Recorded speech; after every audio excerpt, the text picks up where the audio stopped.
Habari, mimi naitwa Jof. Nimepokea swali, kuna mtu anatamani kufahamu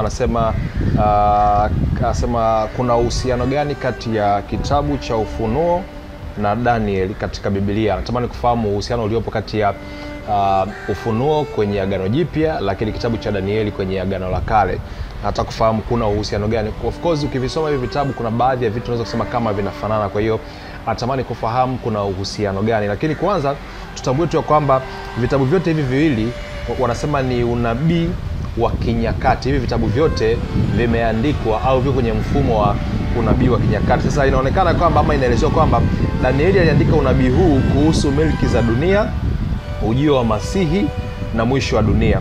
Lakini Ufunuo imeandika uliandikwa na Yohana akiwa katika kisiwa cha Patmo, unaonyesha yale mambo ambayo Danieli aliona kwa sehemu yakikamilika kwa undani.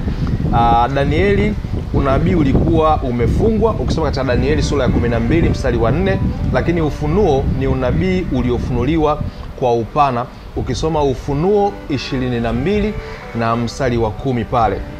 Lakini wote wanamtaja mpinga Kristo kwa namna tofauti tofauti. Ukisoma utakuja kugundua, unaweza kusoma katika kitabu kile cha Danieli sura ya 7 mstari wa 25, anasema yule mnyama atawatesa watakatifu, atabadilisha majira na sheria, atatawala kwa muda nyakati ya nusu ya muda, yani miaka 3.5. Ufunuo 13 mstari wa 5 mpaka mstari wa 7 anasema anazungumzia juu ya mnyama atakayepewa madaraka kwa miezi 42 ambayo inaonekana pia ni miaka 3.5, na atapigana na watakatifu. Hii inaonyesha wanaelezea tukio moja kwa mitazamo tofauti, upeo wa mwisho wa dunia na uasi dhidi ya Mungu. Lakini kitu kingine pia, ujumbe mkuu wa vitabu vyote, Mungu atashinda.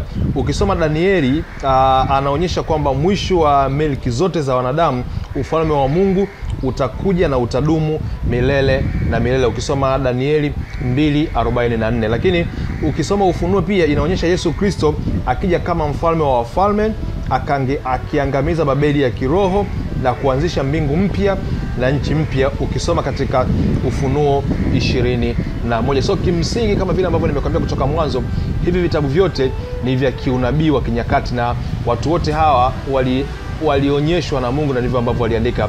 Inaaminika ya kwamba Danieli aliandika, lakini kwa habari ya ufunuo huu wa Yohana uliandikwa na ulikuwa kwa uwazi zaidi, yani ama ulienda ndani zaidi. Kama una chochote ambacho natamani tuendelee kujifunza kwa pamoja kuhusiana na vitabu vyote hivi viwili, Danieli na Ufunuo, kuhusiana na